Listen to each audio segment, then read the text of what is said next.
matagalang pag-upo, posible raw maging sanhi ng sakit sa puso, panghina ng mga butot, kalamnan at iba pang malubhang sakit. Sa mga tila nakatali na sa upuan dahil sa pagtatrabaho, alamin ang mga pwedeng gawin para makaiwas sa mga sakit na yan. Sa report, Patricia Zafra. Ngayon na tila mas malayo ang nararating ng pag-click at pagpindot kaysa paglalakad at minsan di na nga kailangang pumunta ng opisina para makapagtrabaho, hindi na nakapagtatakang marami ang sedentary ang lifestyle o yung wala na halos physical activity. Gaya ni Martin, isang freelance digital media artist. Wala nga siyang boss o opisina pero tali pa rin daw sa pagkakaupo dahil sa deadline-driven na career. I can be seated for anywhere between 8 to 12 hours a day. Tatayo na lang ako siguro kung lalabas para mag-CR, bibili ng food, or may kausap sa phone. Other than that, wala na.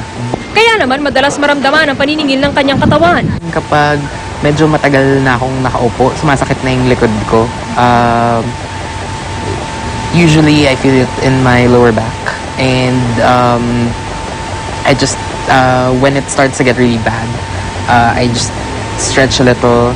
Ayon sa mga eksperto sa biomechanics, obesity at cancer sa Amerika, 8 oras isang araw ang average na tagal ng upo ng isang American adult. Ang ganito raw malubhang nakapipinsala sa organs at pwedeng magdulot ng heart disease, overproductive pancreas at colon cancer.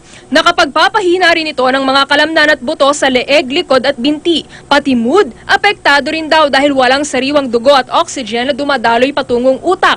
Dinala ko si Martin sa isang biomechanics teacher sa UP Diliman College of Human Kinetics para maturuan siya ng tamang pag-upo at ano ang pwedeng gawin kapag matagalan ng trabaho.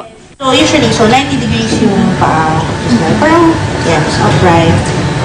Hindi naman sobrang upright. Parang relax lang, pero supported yung back. Yun naman yung basics.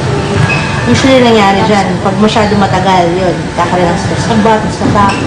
Ang 1 oras lang daw na dire-diretsyong upo nang walang galawan, masama na raw sa katawan. Naapektuhan daw kasi ang daloy ng dugo na pinagmumula ng maraming sakit. Siyempre, you need physical activity to keep your blood circulating properly. Hindi talaga advisable na 8 hours diretso ka lang nagtatrabaho. Kailangan mo talagang tumayo, walk around, do some dynamic stretching exercises. Lahat daw ito nagsisimula sa tamang pag-upo. If it's a computer, kailangan eye level. The reason for that is you don't need to move your head too much. Nasa neutral position lang siya. So, if you're working and you have to do this for a long time, magkakaroon ka ng postural problem. Yung position din ng wrist mo ay neutral. If you are forced to do this, or if you're forced to do that, then you find something to support it. Like ngayon, sa mga gumagamit ng mouse, meron na yung mouse pad na merong support. Itong lower part ng back mo or your lumbar area, it has to be supported. If you have a chair that doesn't have back support, the important thing is for you to keep your back straight. And pag nafe-feel mo na nagsaslouch ka na, then that's the time that you stand up and move around.